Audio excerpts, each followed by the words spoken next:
ভবিষ্যতের যুদ্ধ কেমন হবে জানেন? শুধু যুদ্ধবিমান নয়, আকাশে লড়বে মানুষ আর মেশিন একসাথে।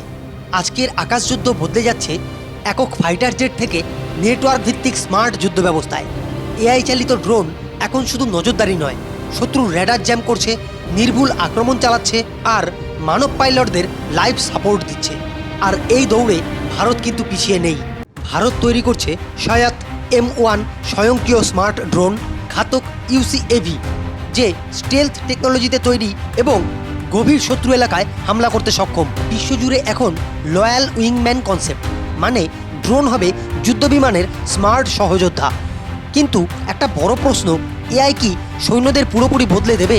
উত্তর না, কারণ ভারতের মতো দেশে হিমালয়ের কঠিন পরিবেশ, সম্ভাব্য দুইমুখী যুদ্ধ পরিস্থিতি। তাই ভারতের জন্য এখনও দরকার মানব সিদ্ধান্ত এবং মেশিনের শক্তি। ভবিষ্যতের যুদ্ধ হবে human plus AI equal to ultimate power combo. এ বিষয়ে আপনিও কি একমত? কমেন্টে জানান।